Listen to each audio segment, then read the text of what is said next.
لا أقسم بيوم القيامة ولا أقسم بالنفس اللوامة أيحسب الإنسان أن لن نجمع عظامه بلى قادرين على أن نسوي بنانه نحمده ونصلي على رسوله الكريم اما بعد اعوذ باللہ من الشیطان الرجیم بسم اللہ الرحمن الرحیم یا ایہا الذین آمنوا ادخلوا فی السلم کافۃ ولا تتبعوا خطوات الشیطان انہ لکم عدو مبین صدق اللہ العظیم۔ محترم بزرگوں، عزیز دینی بھائیوں، آج کا موضوع سخن حلال کمائی ہے۔ میں جو باتیں عرض کروں گا ممکن ہے کہ وہ گلے نہ اترے، لیکن چمن میں تلخ نوائی میری گوارا کر کہ زہر بھی کبھی کرتا ہے کار تریاقی۔ میں نے جو آیت تلاوت کی، اللہ سبحانہ وتعالیٰ ارشاد فرماتا ہے، اے ایمان والو اسلام میں پورے داخل ہو جاؤ، شیطان کی پیروی مت کرو، وہ تمہارا کھلم کھلا دشمن ہے، وہ تم کو بہکائے گا، غلط راستے دکھائے گا، غلط راستوں پر چلائے گا۔ تم مجھ سے ہوشیار رہنا، چوکنا رہنا۔ اس نے تمہارے باپ آدم کو بھی جنت سے نکلوایا ہے اور اس کی دشمنی تمہارے ساتھ ہے، اس لیے وہ نہیں چاہے گا کہ دوبارہ تم جنت کے اندر داخل ہو جاؤ۔ اسلام ایک مکمل دین ہے، مکمل مذہب ہے، مکمل ضابطۂ حیات ہے۔ زندگی گزارنے کے طریقے صبح سے لے کر شام تک، زندگی کی صبح سے لے کر زندگی کی شام تک، 24 گھنٹے آٹھوں پہر زندگی کے اندر جو کچھ پیش آتا ہے، وہ اچھا ہو برا ہو، کسی بھی شعبے اور کسی بھی گوشے سے متعلق ہو، اس سب کے لیے رہبری اور رہنمائی اسلام کے اندر موجود ہے۔ حضور اکرم صلی اللہ علیہ وسلم نے نہ صرف یہ کہ اس شریعت مطہرہ کو بیان کیا، قرآن پاک کی آیتوں کی تلاوت فرمائی، بلکہ آپ نے نمونہ عملی زندگی برت کر دکھائی۔ قرآن کہتا ہے، لقد کان لکم فی رسول اللہ اسوۃ حسنہ، تمہارے لیے رسول اللہ صلی اللہ علیہ وسلم کی زندگی مکمل نمونہ ہے، بہترین نمونہ ہے، آئیڈیل ہے، اسوہ ہے، قدوہ ہے، اس پر چلنا ہے۔ دنیا یہ کہہ سکتی تھی کہ وہ تو نبی ہیں، خاتم الانبیاء ہیں، سید المرسلین ہیں، سید الکونین ہیں، اگر انہوں نے دین شریعت پر عمل کیا تو وہ تو نبی، ان کا ہمارا مقابلہ کیا، چہ نسبت خاک را از عالم پاک۔ لیکن حضور اکرم صلی اللہ علیہ وسلم نے ایک پوری جماعت، 1 لاکھ سے زیادہ صحابہ کرام کی جماعت، جو ہماری ہی طرح گوشت و پوست رکھتے تھے، جو ہماری ہی طرح زندگی کے تقاضے رکھتے تھے، جن کے اندر وہ خواہشات تھی، جذبات تھے، احساسات تھے، ان کے بیوی بچے تھے، ان کے کاروبار تھے، زندگی گزارنے کے لیے ان کو بھی مسائل کا سامنا آتا تھا، بیماریوں سے گزرتے تھے، مسائل ان کو پیش آتے تھے، ان کی بیوی نہیں بیویاں تھیں، ان کے بچے نہیں، کئی عدد بچے تھے، زندگی گزارنے کے لیے ان مسائل سے وہ بھی گزرتے تھے جن مسائل سے ہم اور آپ گزرتے رہتے ہیں۔ تو ان صحابہ کرام کو حضور اکرم صلی اللہ علیہ وسلم نے اس طرح سے نکھارا، اس طرح سے سنوارا اور دنیا انسانیت کے سامنے قیامت تک کے لیے عملی نمونہ بنا کر پیش کر دیا، تاکہ کوئی یہ نہ کہہ سکے کہ وہ تو نبی تھے، انہوں نے شریعت پر عمل کیا، بلکہ صحابہ کرام کو اسی طرح سے پیش کر دیا کہ دیکھو یہ بھی تم جیسے انسان ہیں، اور ان کے لیے بھی وہ مسائل تھے، اور انہوں نے بھی زندگی کو اسی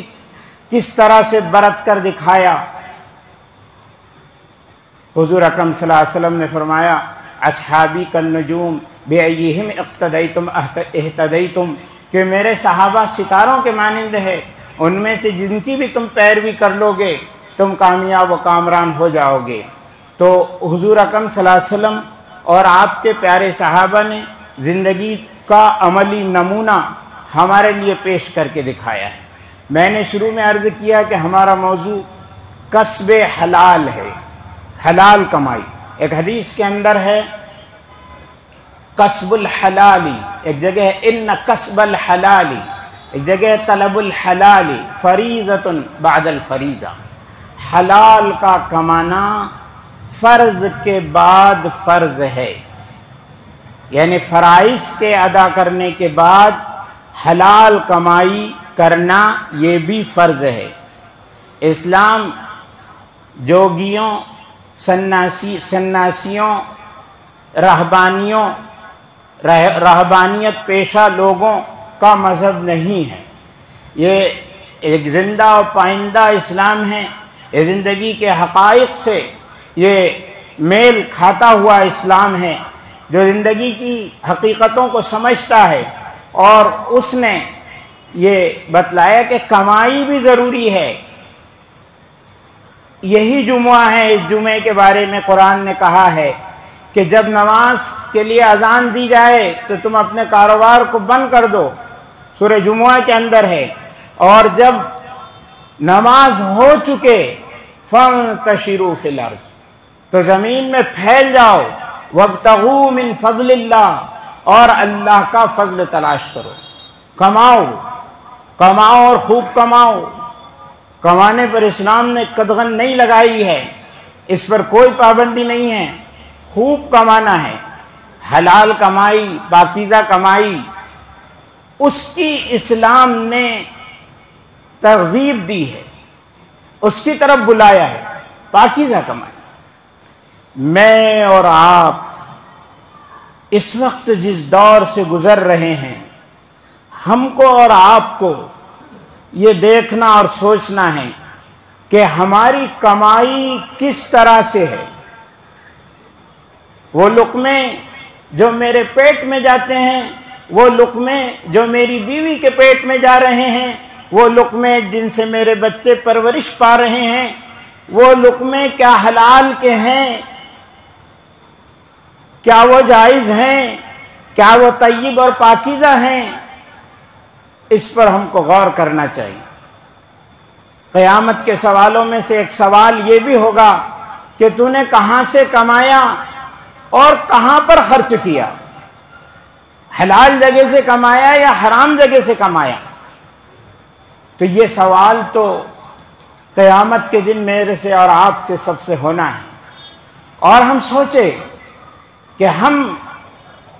اس دور کے اندر ہیں کہ جہاں حرام کے راستے بہت سارے ہیں، حرام کی شکلیں بہت ساری ہیں، آن لائن کئی چیزیں شروع ہو چکی ہے، بزنس کی، تجارت کی، اور اس کے اندر جائز بھی ہے اور ناجائز بھی ہے۔ شیئر مارکیٹ ہے، اس کے اندر بہت سارے لوگ لگے ہوئے ہیں، لگنا چاہیے، کوئی منع نہیں ہے، بہت اچھی بات ہے، لیکن فَاسْأَلُوا أَهْلَ الذِّكْرِ إِن كُنتُمْ لَا تَعْلَمُونَ، اہل علم سے پوچھو کہ جو ہم جہاں جن کمپنی کے شیئر لے رہے ہیں وہ صحیح ہے یا غلط ہے، اس کی تحقیق کرو۔ وہ بہت ساری وہ شکلیں ہیں کہ جو وہ کمپنیاں ہیں جن کی کمائی اسلام کی روح سے وہ جائز نہیں ہے، بہت ساری وہ ہیں کہ جن کی جائز ہے، تو اس کے تو ہم کو تحقیق کرنی پڑے گی۔ تو اس وقت بہت ساری ایسی شکلیں ہیں کہ جس کو ہم بہت سادگی کے ساتھ، ہم تو بہت بھولے بھالے ہیں نا، یہ امت بہت بھولی بھالی ہے، اسی لیے اس کے بھولے پن سے دنیا فائدہ اٹھاتی ہے، دنیا اس کو کسی بھی طرف لے کر جاتی ہے، دنیا اس کو پھاڑ دیتی ہے، دنیا اس کو توڑ دیتی ہے، دنیا اس کو خانوں میں بانٹ دیتی ہے، دنیا اس کے شیرازے کو منتشر کر دیتی ہے، اس کو پارا پارا کر دیا، اس کو ٹکڑے ٹکڑے کر دیا، اس کے اندر اختلافات اور انتشار کی بھرمار کر دی۔ ہر آواز کے پیچھے، ہر آواز کے پیچھے، ہر ہوا کے رخ پر بغیر سوچے سمجھے یہ امت کے طبقات، یہ امت کی جماعتیں، یہ امت کے فرقے مختلف جگہوں پر الگ الگ ہر فیلڈ کے اندر، ہر منزل میں، ہر جگہ کدھر کیسے کیسے خانوں کے اندر بڑھ جاتے ہیں۔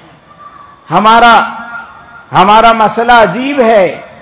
کوئی بھی ہمارے ساتھ کھلواڑ کرتا ہے، کوئی بھی ہم کو چاکلیٹ اور لالی پاپ دے دیتا ہے اور کسی کے بھی اس میں ہم آ جاتے ہیں اور بڑے سیدھے سادے ہیں۔ میر کیا سادہ ہیں، بیمار ہوئے جس کے سبب اسی عطار کے بیٹے سے دوا لیتے ہیں۔ تو ہم تو اتنے سیدھے سادے ہیں، جنہوں نے ہم کو دھوکے دیے، جنہوں نے ہم کو توڑا، جنہوں نے ہم کو مارا، جنہوں نے ہم کو، جو ہمارے جان کے دشمن ہوئے، جو ہمارے اخلاق کے دشمن ہوئے، جو ہمارے ایمان کے دشمن ہوئے، جو ہمارے اسلام کے دشمن ہوئے، جو ہماری نسلوں کے دشمن ہوئے، ہم انہی کے ذلہ ربا ہیں، ہم انہی کے چیدہ خواہ ہیں، ہم انہی کے پیچھے پیچھے چلتے ہیں۔ یہ ہمارا بھولا پن، یہ ہماری سادگی ہم کو لے ڈوبے گی تو ہم کسی بھی طرف چلے جاتے ہیں۔ تحقیق کرنے کی ضرورت ہے، سوجھ بوجھ میں آنے کی ضرورت ہے۔ جب تک کہ سوجھ بوجھ پیدا نہیں ہوگی، جب تک شعور پیدا نہیں ہوگا، تب تک کہ ہم اسی طرح بھٹکتے رہیں گے، اسی طرح دھکے کھاتے رہیں گے، اسی طرح دنیا فائدہ اٹھاتی رہے گی، اسی طرح سے ہمارے ساتھ کھلواڑ ہوتا رہے گا۔ یہ تو ہوتا رہے گا۔ یہ ہم دوسروں کو دوش دیتے ہیں، یہ دوسروں کا دوش نہیں، یہ دوسروں کا گناہ نہیں ہے۔ دنیا میں جب تک بے وقوف لوگ رہیں گے، عقل مند لوگ مزے کریں گے، عقل مند لوگ مزے کریں گے۔ یہ تو ہم کو سمجھنے کی ضرورت ہے۔ تو آن لائن بھی بہت ساری حرام کی اور حلال کی شکلیں ہیں، ہم کو وہ حلال کی شکلوں کو اختیار کرنا ہے، حرام کی نہیں کرنا ہے۔ کتنی چیزیں ہیں کہ جس پر ہم غلط طریقے سے چل رہے ہیں، بہت ساری چیزیں ہیں۔ مکان گروی رکھ دیتے ہیں اور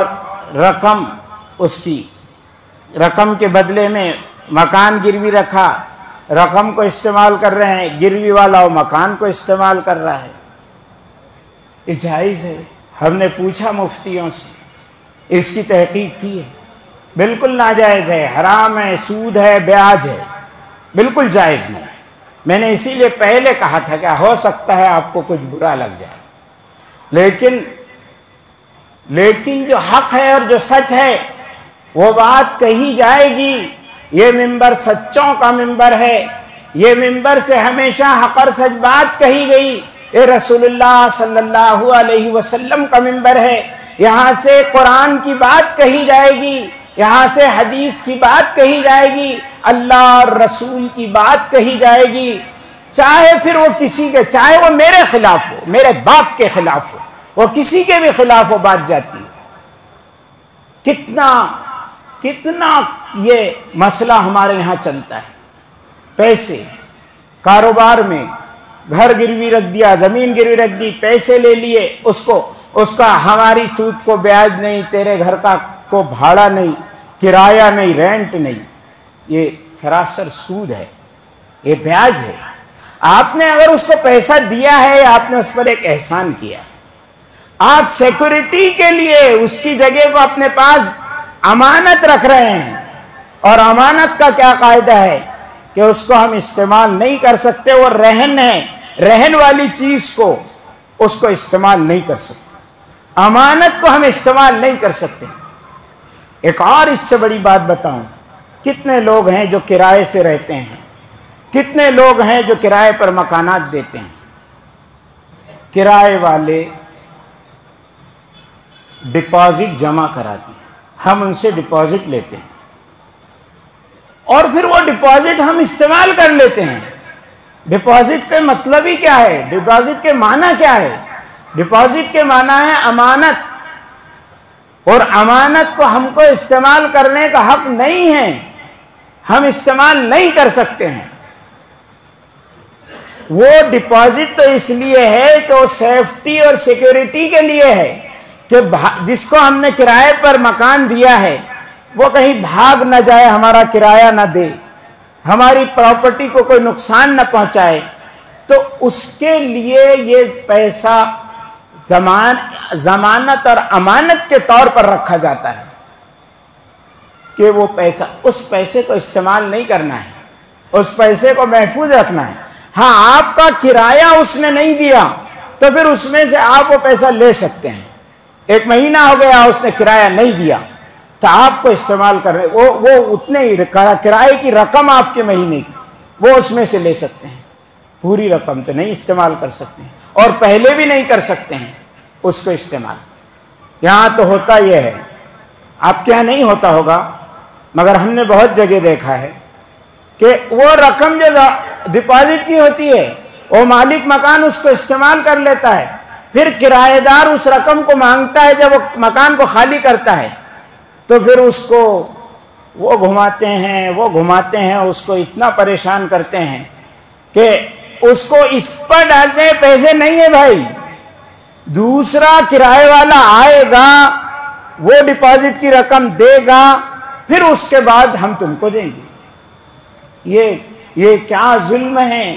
یہ کس نے بتلایا، کس نے سکھلایا ہے؟ اس بیچارے کی کیا غلطی ہے؟ آپ کو اللہ نے مالک مکان بنایا ہے، آپ صاحب حیثیت صاحب استطاعت ہیں، وہ کرایہ دار ہے، وہ کرایہ کا مکان اسی لیے لیے ہوئے ہے کہ وہ اس حیثیت میں نہیں ہے کہ اپنا مکان لے سکے، آپ کی حیثیت اوپر ہے اور آپ اس کو گھماتے ہیں، پھراتے ہیں، ستاتے ہیں، آہیں لیتے ہیں اس کی کہ جاؤ، اس کو دوسری جگہ جانا ہے، دوسرے گاؤں جانا ہے، دوسری بستی میں جانا ہے، اب آپ ڈپازٹ کے لیے اس کو پریشان کر رہے ہیں اور اس کو دوسری جگہ، یہ روم نہیں چھوڑ رہا ہے، دوسرا روم لینا ہے تو اس کو دوسری جگہ ڈپازٹ دینا ہے، لیکن اب ہم اس کو گھماتے ہیں، پھر اس میں کتنی کاٹ چھاٹ، 4 دن اگر پہلے سے ہو تو اس سے کرایہ وہ 4 دن کا بھی وصول کرتے ہیں، اور 4 دن پہلے اگر کمرہ روم خالی کر دے تو اس سے پورے مہینے کا وصول کرتے ہیں کہ نہیں بھائی یہ تو برا، اور دوسرا جو کرایہ والا آئے گا اس سے وہ 4 دن کے بھی وصول کریں گے۔ یہ جائز نہیں ہے، یہ ناجائز ہے، اللہ کو منہ دکھانا ہے۔ دنیا کے انسانوں کو دھوکہ دیا جا سکتا ہے، دنیا کے انسانوں کو بیوقوف بنایا جا سکتا ہے، دنیا کے انسانوں پر آپ غالب آ سکتے ہیں، لیکن یاد رکھیے وہ مالک یوم الدین ہے، ایک فیصلے کا دن آنے والا ہے، وہ حاکم، وہ مالک، وہ قادر مطلق، وہ آلمائٹی خدا، وہ قادر مطلق خدا جو سب پر غالب ہے، وہ خدا، وہ برابر اس دن وہ فیصلہ کرے گا، اس دن وہ برابر فَمَن يَعْمَلْ مِثْقَالَ ذَرَّةٍ خَيْرًا يَرَهُ وَمَن يَعْمَلْ مِثْقَالَ ذَرَّةٍ شَرًّا يَرَهُ، ذرے ذرے کا حساب دینا پڑے گا، ذرے ذرے کو اچھائی بھی ذرے ذرے کی دکھائی جائے گی اور برائی بھی ذرے ذرے کی دکھائی جائے گی۔ یہ تو قرآن کی آیتیں ہیں، میرا ایمان ہے قرآن پر، آپ کا ایمان ہے قرآن پر، یہ قرآن کی باتیں ہیں، سوچو، ہم کو سوچنے کی ضرورت ہے۔ علماء نے یہ لکھا ہے، فقہاء نے یہ لکھا ہے، مفتی عبد الرحیم صاحب کو سب جانتے ہیں، لاجپور کے رہنے والے مفتی عبد الرحیم لاجپوری رحمت اللہ علیہ، انہوں نے اپنے فتاوی رحیمیہ کے اندر لکھا ہے کہ اگر کوئی شخص کسی چیز کو ٹیسٹ کرتا ہے، ہم جاتے ہیں، ہاتھ گاڑی والوں پر بھی بڑا ظلم ہوتا ہے بیچاروں پر، ان کی بھی کتنی چیزیں ہم کھا لیتے ہیں، وہ ہاتھ گاڑی کیوں چلا رہا بیچارہ، دن بھر کھڑا ہوا ہے، دن بھر پھر رہا ہے، دن بھر لے کر چل رہا ہے، ڈھو رہا ہے اس کو، اور اس کی چیزیں ہم چکتے ہیں، پھر کھا لیے، پھر چلتے بنے، یہ جائز ہی نہیں. اگر آپ کی نیت اس چیز کو لینے کی ہے، مٹھائی کی دکان پر گئے اور مٹھائی وہ چکھنے کے لیے دیتا ہے. اگر آپ لوگوں کو تو تجربہ مجھ سے زیادہ ہے، اگر آپ بمبئی سلیمان عثمان کے یہاں سے بھی ہو کر آئے ہوں گے، وہ اتنی مٹھائی چکھاتے ہیں کہ اچھا خاصا ناشتہ ہو جاتا ہے. تو مٹھائی آپ کو چکھنے کے لیے، پھل چکھنے کے لیے، اور آپ کا ارادہ اس کو لینے کا ہے، اور پھر آپ کو پسند نہیں آیا، ارادہ پورا لینے کا تھا اس لیے آپ نے چکھا اس کو، اور پھر وہ چیز پسند نہیں آئی، تو کوئی بات نہیں، وہ آپ کے لیے اس کا کھانا جائز. لیکن آپ کا ارادہ لینے کا نہیں ہے، صرف ٹیسٹ کرنے کا ہے. ادھر چکھ رہے ہیں ادھر چکھ رہے ہیں، اس کا تھوڑا اس کا تھوڑا. تو آپ اگر اس نیت چکھ رہے ہیں صرف لینے کی نیت کے بغیر، تو وہ آپ کے لیے جائز نہیں ہے، وہ پیسہ دینا چاہیے. اور اگر آپ ایسا بھی کر رہے ہیں کہ آپ کی نیت و ارادہ لینے کی تھی اور آپ نے اس کو چکھا، اور پھر چکھنے کے بعد آپ کو پسند بھی ہے لیکن آپ کا ارادہ بدل گیا، یا گھر سے فون آ گیا میڈم کا کہ میں ادھر سے لے کر آ گئی ہوں، لینے کی ضرورت نہیں، تو اب ارادہ بدل گیا، تب آپ کو وہ اس کا اتنا معاوضہ جو آپ نے چکھا ہے اس کو پیڈ کرنا چاہیے، اس کو دینا چاہیے. یہ شریعت ہے، یہ میرے باپ کے گھر کی نہیں ہے، یہ رسول اللہ صلی اللہ علیہ وسلم کی لائی ہوئی شریعت ہے، یہ اس کے احکامات ہیں. تو ہم سوچے کہ کتنی شکلیں ہیں. ہم کیا کرتے ہیں؟ گھر لینا ہے، فلیٹ لینا ہے، مکان لینا ہے، مکان بنانا ہے، تو کیا کریں یعنی کیا کریں؟ کوئی دیتا نہیں، پیسے کوئی دیتا نہیں ادھار. کیوں نہیں دیتا ہے؟ دو وجہ سے نہیں دیتا. ایک تو یہ کہ ہمارے اندر ایک دوسرے کے بارے میں ہمدردی اور خیر خواہی کے جذبے نہیں ہیں، خون خشک ہے، دل سخت ہے، کسی کی ہمدردی کا جذبہ نہیں ہے، اس لیے نہیں دیتا ہے. پھر دوسرا اس وجہ سے نہیں دیتا ہے، سب لوگ ایسے نہیں ہیں، سب مالدار ایسے نہیں ہیں، سب رشتہ دار ایسے نہیں ہیں کہ ان کے خون خشک ہو، ان کے اندر ہمدردی کا جذبہ نہ ہو. ان کے اندر ہے، لیکن ہمارے کرتوت ایسے ہیں کہ جس کا لیں گے اس کے باپ کو نہیں دیں گے، اس کو اتنا گھمائیں گے، پیسے ہونے کے بعد اس کو گھماتے پھراتے رہیں گے. تو وہ ایک مرتبہ دے دے گا، دوسری مرتبہ وہ توبہ و استغفار کرے گا، دوسری مرتبہ یہ بولے گا ارے تھوڑی دیر پہلے آنا تھا، ابھی اس کو دے دیا میں نے. تو یہ بول کر وہ گھما دے گا، وہ بول دے گا وہ پیسے نہیں دے گا. تو پھر اب ہمارے پاس کیا شکل ہے؟ ہمارے پاس شکل ہے لون کی. پھر ہم لون کی طرف جاتے ہیں، ہم بینک کی طرف جاتے ہیں.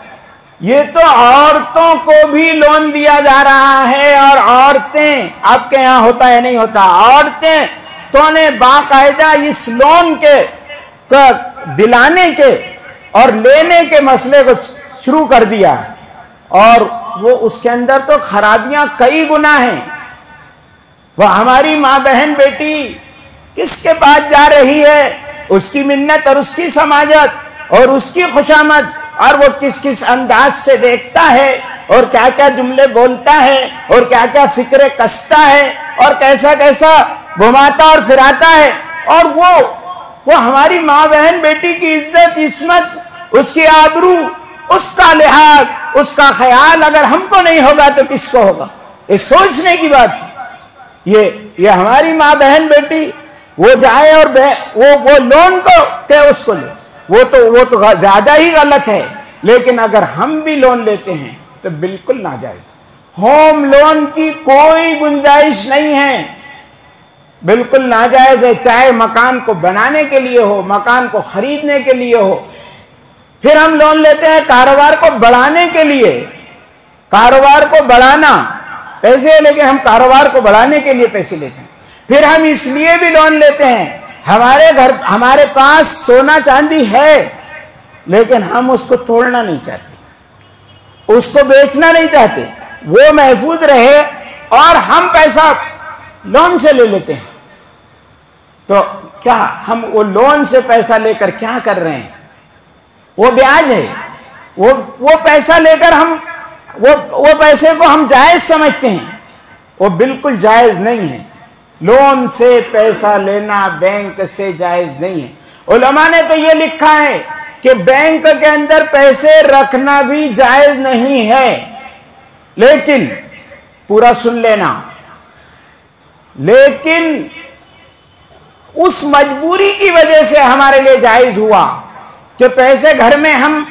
یا تو اس لیے نہیں رکھ سکتے کہ کوئی چور چرا لے گا، یا پیسے ہم قانونی مجبوری کی، ملک کے قانون کی مجبوری ہے کہ آپ ایک اتنی ہی رقم اپنے گھر میں رکھ سکتے ہیں، اس سے زیادہ رقم قانونی طور سے ہم کو بینکوں میں رکھنا ہے، اس لیے ہم بینکوں میں رکھتے ہیں۔ اس پر جو بیاج ہے اس کو ہم لے لیں بینک سے، اور بغیر ثواب کی امید کے کسی غریب کو ہم دے دیں۔ اگر آپ ثواب کی امید رکھیں گے تو آپ گناہ گار ہوں گے، بلکہ علماء نے لکھا ہے کہ کفر تک کے وہ بات پہنچ جاتی ہے۔ قاضی ثناء اللہ پانی پتی نے وہ لکھا ہے کہ وہ کفر تک کے بات پہنچ جاتی ہے۔ تو بہرحال یہ تو بہت لمبا موضوع ہے، اور یہ حرام کی بہت ساری شکلیں ہیں کہ جس کے اندر ہم ملوث ہیں، اور ہم لے لیتے ہیں، اور ہم یہ سمجھتے ہیں کہ یہ جائز ہے یا ہماری مجبوری ہے۔ ہماری مجبوری کا تو عجیب غریب حال ہے۔ ہماری مجبوری تو اس میں بھی ہے کہ میری بیٹی کی شادی ہے، میرے بیٹے کی شادی ہے، اس کے لیے ہم سمجھتے ہیں کہ لون کا لینا جائز ہی نہیں، واجب ہے، وہ تو ضروری ہے۔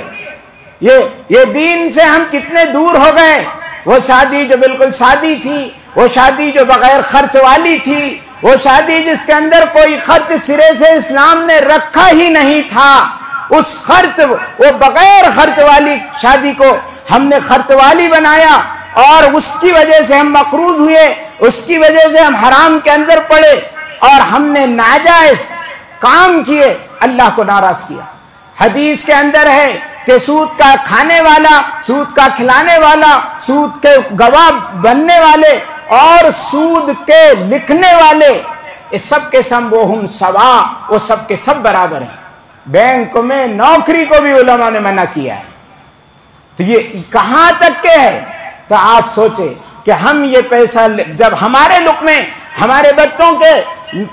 بدن میں جب حرام کے لقمے جائیں گے تو ان کی غذا کیسے ہوگی، ان کا جسم کیسا پڑے گا، ہمارا جسم کیسا بنے گا، پھر اس سے نسلیں کیسی چلیں گی؟ پھر ہم کیسا سوچ سکتے ہیں کہ صلاح الدین ایوبی پیدا ہوں گے، نور الدین زنگی پیدا ہوں گے، قاسم سقفی پیدا ہوں گے، حالات کا دھارا پلٹے گا، ہماری دعائیں قبول ہوں گی، ہماری نمازیں قبول ہوں گی، ہمارے اندر روحانیت نورانیت پیدا ہوگی۔ ہم اس کو کیسا سوچ سکتے ہیں کہ ہمارے بچے غلط راہوں پر نہیں جائیں گے، وہ زناکاریوں کی طرف نہیں جھکیں گے، وہ غلط کاموں کی طرف مائل نہیں ہوں گے، جبکہ ہم نے ان کے اندر حرام کے لقمے ڈال دیے ہیں۔ ان حرام کے لقموں کا اثر آئے گا کہ وہ گناہوں کی طرف راغب اور مائل ہوں گے۔ تو اس لیے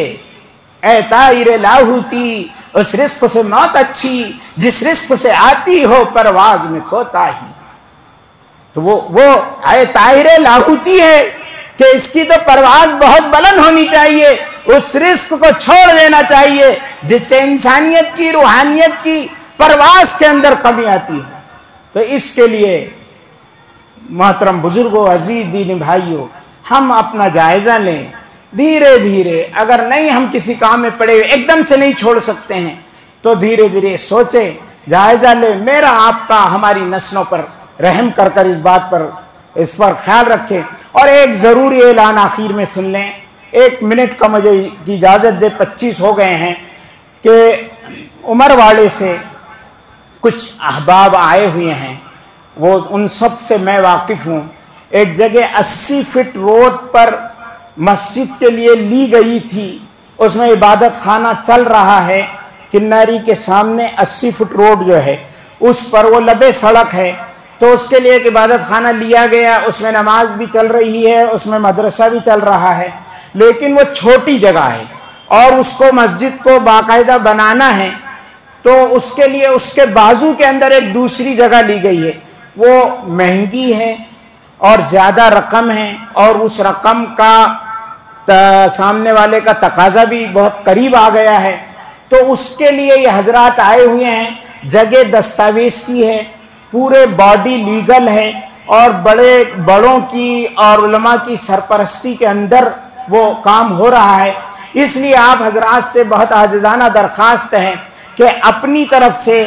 اپنے مرحومین کی طرف سے ثواب کے لیے اس زمین کے لیے زیادہ سے زیادہ رقم دیں، اس لیے کہ وہ جگہ خریدی جائے گی تو آپ یقین رکھیں کہ وہ زمین قیامت تک کے مسجد رہے گی، اور ہم اور آپ قبروں میں چلے جائیں گے، لوگ آئیں گے، نمازیں پڑھیں گے اور آپ کو دعائیں دیتے جائیں گے، ان کی نمازوں کا، ان کی دعاؤں کا اثر آپ کو قبر کے اندر قیامت تک کے دن تک انشاءاللہ ملتا رہے گا۔ آخر دعوانا الحمدللہ۔